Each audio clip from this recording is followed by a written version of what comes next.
बुराई के आने से पहले और धरती पर पहले इंसान के कदम रखने से बहुत पहले स्वर्ग में अनंत अच्छाई का राज था। सब कुछ परफेक्ट था। हर स्वर्गदूत तेज रोशनी से चमकता था और अपने पिता सृष्टिकर्ता के लिए गहरी श्रद्धा रखता था।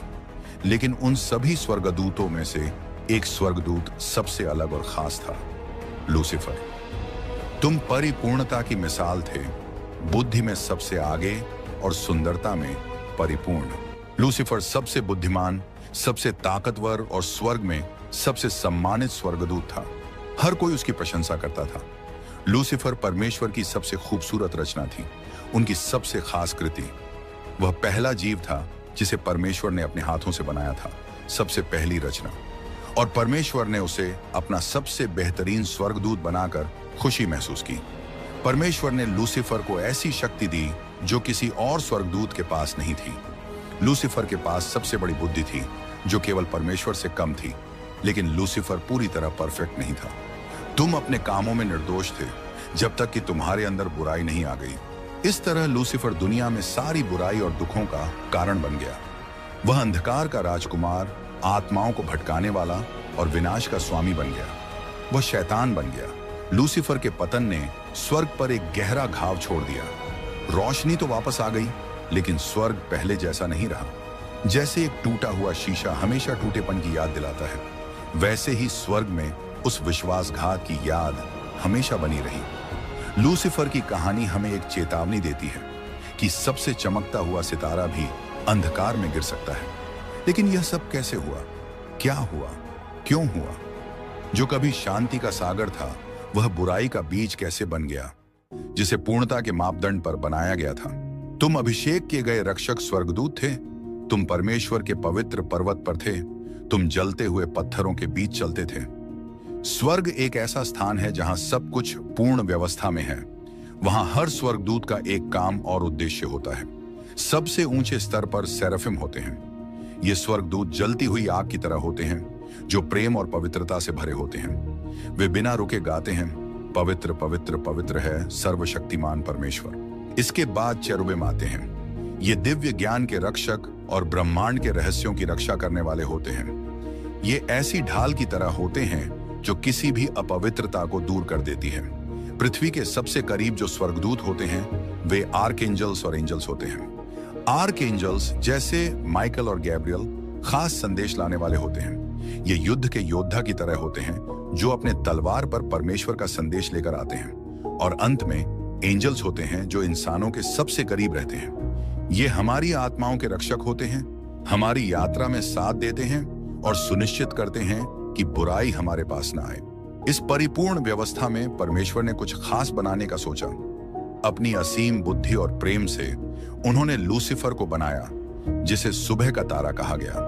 तुम पूर्णता की मुहर थे, ज्ञान से भरे और सुंदरता में अद्भुत। लूसीफर सिर्फ सुंदर ही नहीं था, वह एक लीडर था, एक ऐसा मार्गदर्शक जिसे बाकी स्वर्गदूत मानते थे। उसकी आकर्षक बातें सभी को खींच लेती थीं और उसकी उपस्थिति से सभी उसे आदर और सम्मान देते थे। वह स्वर्गदूतों के बीच अद्भुत गरिमा के साथ चलता था। सेराफिम और चेरुबिम उसकी बातों को ध्यान से सुनते थे और यहाँ तक कि महान योद्धा माइकल भी उसकी बुद्धि की प्रशंसा करते थे। लूसीफर स्वर्गीय गायकों को संगठित करता था। वह बड़े जोश और भावना के साथ सृष्टिकर्ता की स्तुति का नेतृत्व करता था। उसकी आवाज अंधेरे में जलती हुई आग की तरह थी, जो स्वर्गदूतों को उनके गीतों और प्रार्थनाओं में मार्ग दिखाती थी। परमेश्वर ने बुराई नहीं बनाई थी, बल्कि कुछ पूर्ण बनाया था। लेकिन लूसीफर अपनी खुद की चमक से अंधा हो गया। उसके दिल में घमंड बढ़ने लगा। महिमा पाने की उसकी इच्छा उसके अंदर छुपी आग की तरह थी, जिसने धीरे धीरे उसे नष्ट कर दिया। बाइबल हमें बताती है कि उसका पतन कैसे शुरू हुआ। तुम्हारा दिल अपनी सुंदरता के कारण घमंडी हो गया और अपनी चमक के कारण तुमने अपनी बुद्धि को खराब कर लिया। जो कभी लूसीफर का वरदान था, वही उसके पतन का कारण बन गया। उसकी सुंदरता, जिसकी सभी प्रशंसा करते थे, उसकी बर्बादी का कारण बन गई। उसकी बुद्धि, जो दूसरों को प्रेरित करती थी, उसी ने उसे नष्ट कर दिया। घमंड ने उसे पूरी तरह से घेर लिया। वह अपनी जगह से ऊपर उठना चाहता था और अपना सिंहासन परमेश्वर के सितारों से भी ऊपर रखना चाहता था। उसने अपने दिल में कहा, मैं स्वर्ग तक चढ़ जाऊंगा, मैं अपना सिंहासन परमेश्वर के सितारों से भी ऊंचा करूंगा। और फिर स्वर्ग कांप उठा, बगावत हुई और शांति टूटकर कांच की तरह बिखर गई। खुद यीशु ने अपने शब्दों में कहा, मैंने शैतान को बिजली की तरह स्वर्ग से गिरते हुए देखा। एक पल में लूसीफर को गहराई में गिरा दिया गया। उसे उस रोशनी से दूर कर दिया गया जो कभी उसका घर थी। उसकी महिमा खत्म हो गई और उसकी चमक अंधकार में छिप गई। सुबह का तारा गिरा दिया गया, वह चमकता हुआ स्वर्गीय तारा बुझ गया। लेकिन यह कैसे? बहुत बड़ा है, लेकिन पवित्र शास्त्रों में उसका नाम बहुत कम लिया गया है। ऐसा क्यों है कि जिसका दुनिया पर इतना असर है, उसके बारे में इतना कम बताया गया है? लूसीफर की स्वर्ग में बड़ी बगावत की बात करने से पहले यह समझना जरूरी है, शास्त्रों में लूसीफर का चरित्र एक रहस्य है। उसके बारे में केवल टुकड़ों टुकड़ों में बताया गया है। बाइबल में उसकी कहानी अलग अलग हिस्सों में और सिंबॉलिक लैंग्वेज में लिखी गई है। इस वीडियो की स्टोरी बाइबल पर आधारित है, लेकिन इसमें कुछ एडिशनल सोर्सेस का भी उपयोग किया गया है, खास तौर पर the history of the angelic world, जिसे फादर जोसे एंटोनियो फोर्टिया ने लिखा है। इसके साथ ही संत ऑगस्टिन की लिखी किताबों से भी जानकारी ली गई है, जहां लूसीफर को अपने सृजनकर्ता से ऊपर उठने की इच्छा का प्रतीक बताया गया है। संत ऑगस्टिन लिखते हैं कि लूसीफर अपनी खुद की रोशनी से अंधा हो गया और उसने परमेश्वर के बराबर बनने की कोशिश की। इसके कारण उसे स्वर्ग से निकाल दिया गया, जो हमें एक स्थायी सबक देता है। अब देखते हैं कि लूसीफर की आत्मा कैसे भ्रष्ट होने लगी। शुरुआत में यह एक हल्की सी चिंगारी थी, एक छोटी सी सोच। लूसीफर ने खुद से सोचा, क्या मेरी रोशनी और ज्यादा तेज नहीं चमक सकती? क्या मेरी महिमा हमेशा किसी और की सेवा करने के लिए ही होनी चाहिए? ये सवाल बहुत छोटे थे, लगभग न दिखने वाले, लेकिन बीज की तरह थे, जो धीरे धीरे बढ़ने लगे। अपने विचारों की चुप्पी में लूसीफर ने खुद को ऊंचाई पर, एक सिंहासन पर सबकी प्रशंसा पाते हुए कल्पना करना शुरू कर दिया। हर काम जो वह करता उस आवाज को और मजबूत बना देता। दूसरी ओर स्वर्ग में सब कुछ पहले जैसा शांत और सही था, लेकिन लूसीफर के अंदर कुछ ऐसा था जो हर दिन और दूर होता जा रहा था। स्वर्गदूतों ने लूसीफर में बदलाव देखना शुरू कर दिया। वह चुपचाप और रहस्यमयी सा हो गया था। एक दिन गैब्रियल उसके पास आए और बोले, लूसीफर भाई, कौन सा बोझ तुम्हारे दिल पर है? तुम्हारी रोशनी बेचैन लगती है।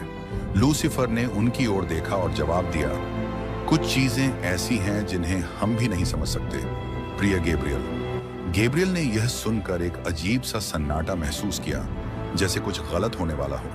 लेकिन लूसीफर ने अपनी नजरें हटा ली और ऐसा कुछ भी नहीं कहा जिससे उसके दिल में उठ रहे तूफान का पता चले। दिन ब दिन लूसीफर अपने कामों को नजरअंदाज करने लगा। उसकी आवाज, जो कभी स्वर्गीय गायक दल की लीडर थी, अब खामोश हो गई। दूसरे स्वर्गदूत उसकी कमी महसूस करने लगे, जैसे आसमान से कोई तारा गायब हो गया हो। जब सब मिलकर परमेश्वर की तारीफ करते थे, जहां वह पहले सबसे आगे रहता था, अब वह आधे मन से आता था और ऊपर देखते हुए गर्व और नाराजगी का मिलाजुला एहसास करता था। स्वर्ग के नियम साफ थे, लेकिन कोई जंजीरें नहीं थी।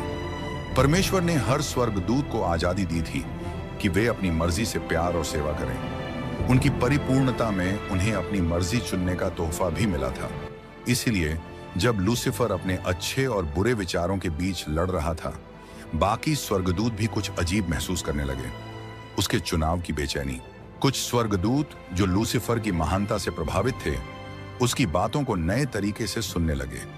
वे चुपचाप उसका पीछा करने लगे, जैसे उसकी रोशनी उन्हें किसी और मंजिल की ओर ले जाएगी। एक दिन एक चेरुबिम स्वर्गदूत ने लूसीफर में आए बदलाव को देखकर उससे पूछा, लूसीफर, क्या तुम्हें गाने में अब खुशी नहीं मिलती? लूसीफर ने ठंडी मुस्कान के साथ जवाब दिया, अब मुझे दूसरे कामों में दिलचस्पी है। शायद जो हम जानते हैं उसके परे भी कुछ है। इसके बाद सुबह के तारे ने अपना फैसला कर लिया। उसके अंदर की चिंगारी एक लौ